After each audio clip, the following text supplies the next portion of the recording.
Oke, baik. Assalamualaikum warahmatullahi wabarakatuh.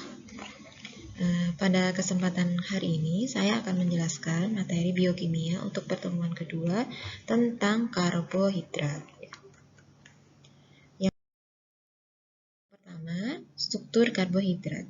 Struktur karbohidrat ini terdiri dari atom utama yaitu karbon, hidrogen, dan oksigen. Sehingga dapat kita tuliskan struktur umumnya adalah CXH2ON, di mana karbon, hidrogen, oksigen ini akan membentuk gugus-gugus fungsional yaitu polihidroksil aldehida dan polihidroksil keton. Sehingga ciri khas dari suatu karbohidrat ini merupakan suatu polihidroksil yang terdiri dari aldehida dan suatu polihidroksil yang berikatan dengan keton. Untuk klasifikasi karbohidrat itu ada berdasarkan hasil hidrolisisnya, ada berdasarkan letak gugus karbonilnya, dan ada berdasarkan jumlah atom C. Untuk klasifikasi karbohidrat berdasarkan hasil hidrolisisnya itu dibagi menjadi 4 kelompok utama. Yang pertama monosakarida, disakarida, oligosakarida, dan polisakarida. Kemudian berdasarkan letak gugus karbonilnya ada kelompok aldosa, ada kelompok ketosa. Untuk kelompok aldosa dan ketosa ini sama-sama mengandung gugus karbonil C double bond O. Tetapi aldosa itu merupakan suatu gugus fungsional aldehida, sementara ketosa itu merupakan suatu gugus fungsional keton. Nah, itulah yang membedakan antara kelompok aldosa dan kelompok ketosa. Kemudian berdasarkan jumlah atom C-nya itu ada triosa yang terdiri dari 3 atom C, kemudian ada tetrosa yang terdiri dari 4 atom C, ada pentosa 5 atom C, dan yang terakhir ada heksosa itu terdiri dari 6 atom C. Klasifikasi yang pertama, monosakarida, yang merupakan klasifikasi berdasarkan hasil hidrolisisnya. Nah, apa yang disebut dengan monosakarida? Monosakarida itu merupakan suatu gula yang ringkas, gula ringkas dan merupakan unit yang paling kecil dari karbohidrat, sehingga dia tidak bisa dihidrolisis menjadi senyawa sakarida yang lain. Nah, karakteristik dari monosakarida itu sendiri, yang pertama dia mempunyai secara fisik dia merupakan suatu zat padat berwarna putih, mudah larut sekali di dalam air.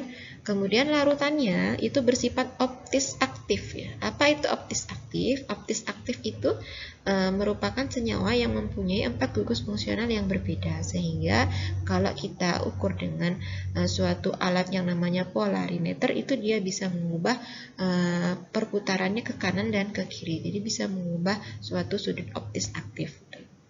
Kemudian semua monosakarida ini merupakan suatu reduktor sehingga dikenal sebagai gula pereduksi. Kemudian yang terakhir, kebanyakan tidak berwarna dan merupakan suatu padatan kristalin, di mana padatan kristalin ini ciri khasnya dia mempunyai rasa yang manis. Contohnya apa? Ini merupakan monosakarida yang sering sekali kita jumpai, ada glukosa, ada galaktosa, dan ada fruktosa. Nah, ini merupakan struktur dari glukosa monosakarida, ada glukosa, ada fruktosa, galaktosa, ada deoksiribosa, dan ada ribosa. Ini dinamai dengan struktur Haut. Di struktur Haut itu struktur siklik dimana struktur siklik itu dia berbeda dengan ini struktur Fischer. Struktur Fischer dia struktur terbuka, kalau Haut itu nama penemunya Haut, dia merupakan suatu cincin siklik dari monosakarida. Kemudian untuk yang klasifikasi kedua berdasarkan hasil hidrolisisnya ada disakarida. Disakarida ini senyawa yang terbentuk dari 2 molekul monosakarida yang sejenis atau yang tidak sejenis Nah, ikatannya merupakan suatu ikatan glikosidik. Jadi antara monosakarida yang satu dengan suatu monosakarida yang lain ini monosakarida yang pertama, ini monosakarida yang kedua, dia akan berikatan melalui ikatan yang namanya ikatan glikosidik. ciri khasnya, karakteristik dari disakarida ini sebenarnya hampir mirip dengan monosakarida. Dia berbentuk kristal padat, yang sifatnya rasanya manis, kemudian dia bersifat optis aktif sama, dan larut dalam air. Contohnya untuk disakarida utama itu ada sukrosa. Sukrosa ini merupakan gula yang sehari-hari kita gunakan, ya. Maltosa ada laktosa, dan yang terakhir ada selebiosa. Nah, ini merupakan suatu disakarida.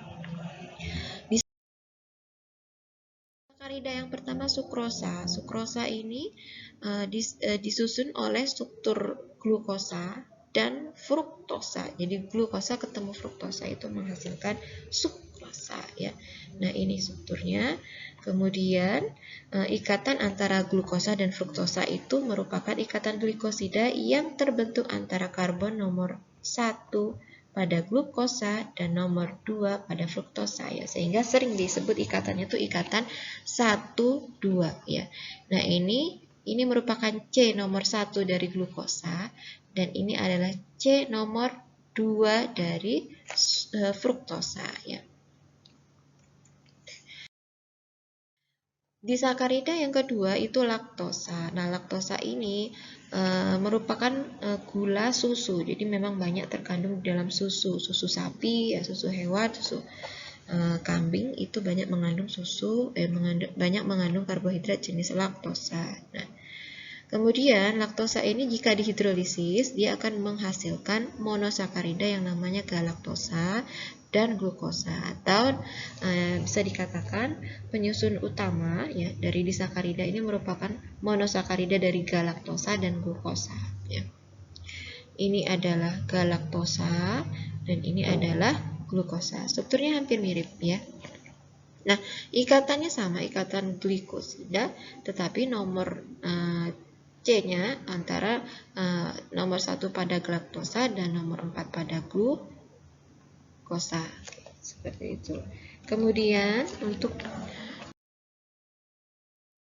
disakarida yang ketiga itu ada maltosa. Maltosa ini suatu disakarida yang terbentuk dari 2 molekul glukosa. Jadi glukosa ketemu glukosa itu akan membentuk maltosa. Nah, untuk pembentukan ikatannya merupakan ikatan glikosida dari nomor 1, C nomor 1, karbon nomor 1 dari glukosa dan karbon nomor 4 dari glukosa. Oke.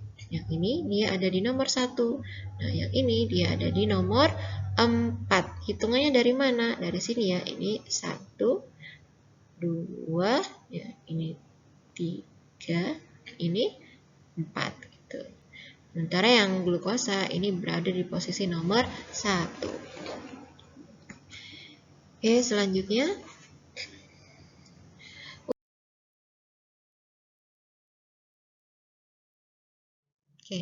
ada polisakarida. Polisakarida itu merupakan karbohidrat yang mengandung banyak satuan monosakarida, ya.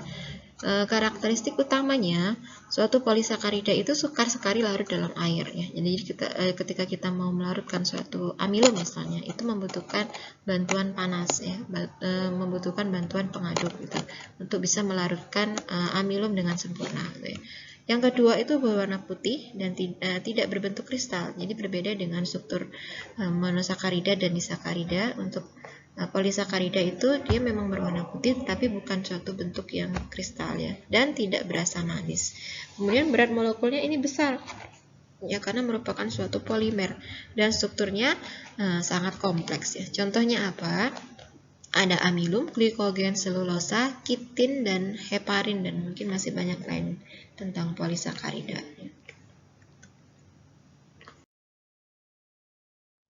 Nah, ini merupakan rantai dari polisakarida. Ini sebagai sampel, ya. Ini struktur kompleksnya, ya. Jadi kita lihat ini merupakan untaian dari monosakarida yang membangun suatu rantai polisakarida. Nah, ini sebagai sampel mengambil 3 untai dari monosakarida. Nah, kalau dibesarkan dia menjadi seperti ini, ya. Jadi ini merupakan monomernya adalah glukosa bergabung sesama glukosa sampai dengan jumlah yang banyak, ya. Ini akhirnya membentuk suatu polisakarida dengan struktur yang kompleks seperti ini, ya.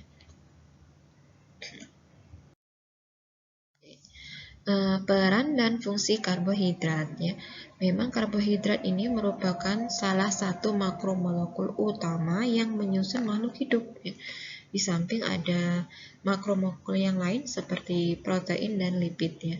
Tetapi karbohidrat ini kita tidak bisa hidup tanpa adanya karbohidrat karena ada peran-peran yang dimainkan oleh karbohidrat itu sendiri di dalam tubuh ya. Nah, satu, yang pertama ini perannya di dalam biosfer ya. Di dalam biosfer ini memang kita berbicara di kehidupan di bumi ya.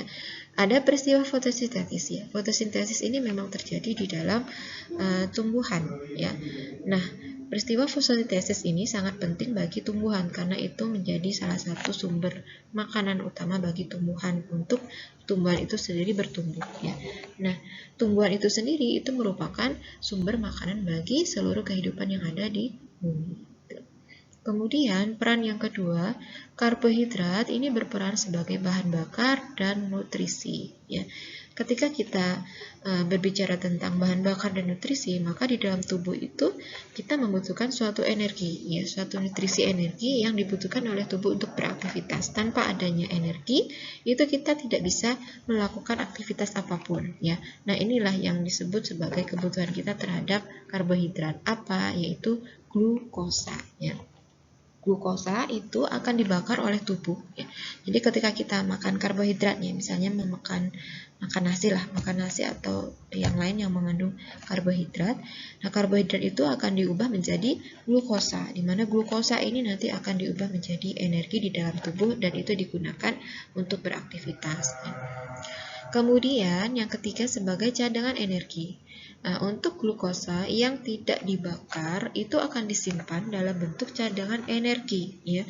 Cadangan energi ini artinya ketika tubuh membutuhkan energi, maka cadangan energi ini akan diubah kembali menjadi glukosa dan glukosa akan dibakar sehingga akan menghasilkan energi. Nah, senyawa yang biasa digunakan sebagai cadangan energi di dalam tubuh itu ada yang namanya glikogen ya. Jadi di dalam tubuh kita yang digunakan sebagai cadangan energi dari karbohidrat ini adalah senyawa glikogen ya.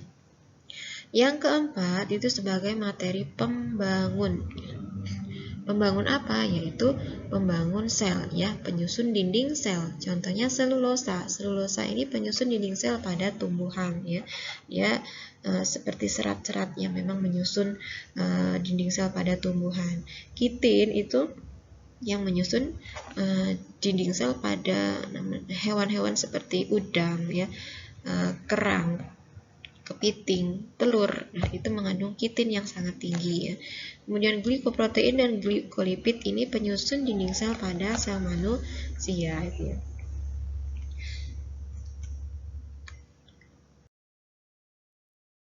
Selanjutnya adalah fungsi dari karbohidrat. Yang pertama, karbohidrat itu berfungsi sebagai sumber energi utama.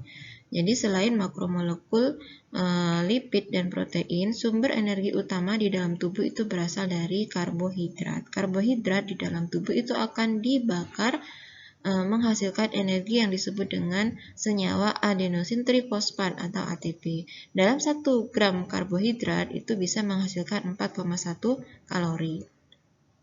Yang kedua itu menjaga dan mempertahankan kerja-kerja sel otak dan lensa mata. Karena memang makanan utama dari sel-sel otak itu adalah dari glukosa, ya, termasuk pada lensa mata. Sehingga ketika tubuh itu kekurangan glukosa di dalam darah, itu akan bisa menyebabkan gangguan pada fungsi otak dan fungsi mata. Kita bisa melihat pada penderita atau pasien-pasien yang menderita diabetes mellitus, itu biasanya mempunyai gangguan dari fungsi matanya. Kemudian yang ketiga adalah proses metabolisme tubuh. Jadi mengatur proses metabolisme tubuh, di mana memang metabolisme tubuh itu yang pertama kali dibakar itu sebenarnya adalah karbohidrat ya. Karena memang karbohidrat itu adalah sumber energi utama. Sementara untuk lipid dan protein itu dibakar setelah tubuh itu tidak menemukan lagi adanya karbohidrat di dalam tubuh.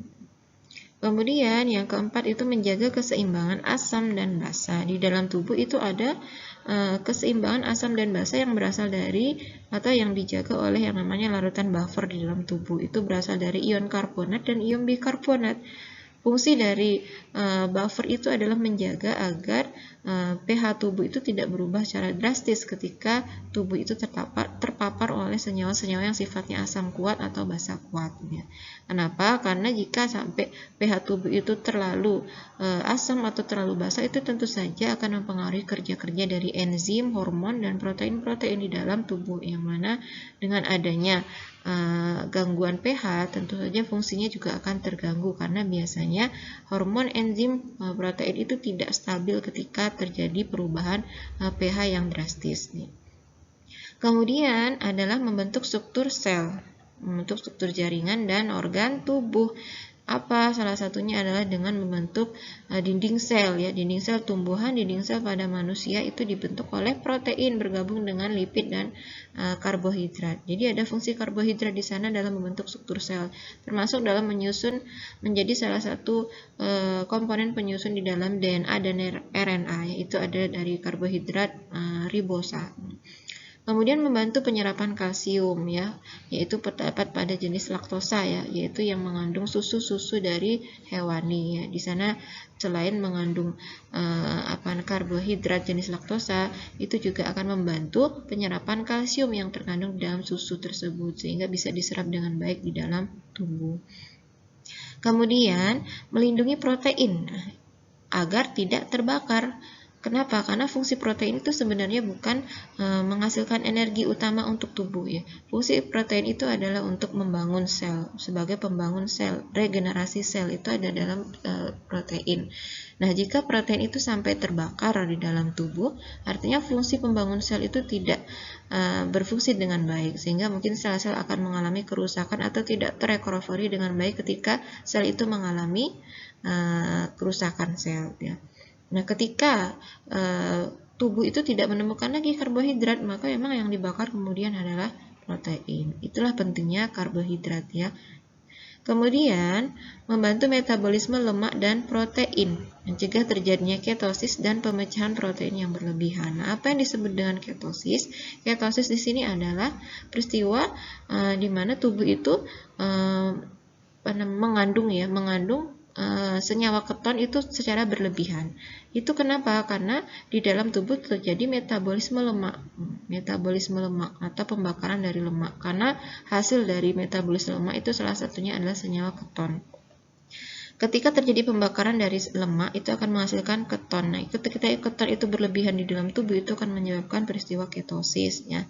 Nah, oleh karena itu memang sebenarnya seperti yang saya katakan tadi, yang harusnya dibakar di dalam tubuh itu adalah karbohidrat. Sementara lemak itu hanya sebagai cadangan makanan, cadangan energi, dan memang fungsinya sebagai pelindung dari organ-organ tubuh, ya. Kemudian untuk mencegah pemecahan protein yang berlebihan, ya. Kenapa? Karena kalau protein ini dipecah berlebihan tadi, ia tidak akan berfungsi dengan baik dalam membangun struktur sel. Kemudian di dalam HEFAR ini juga berfungsi sebagai detoksifikasi, ya. Kenapa? Karena memang karbohidrat di dalam proses metabolisme itu disimpan di dalam hati dalam bentuk glikogen, ya, disimpan dalam bentuk glikogen di dalam hati dan otot. Nah, di dalam hati itu punya peran, yaitu dalam proses detoksifikasi, karena kita tahu HEPAR itu fungsinya adalah untuk mengurangi atau menghilangkan racun yang ada di dalam tubuh, ya.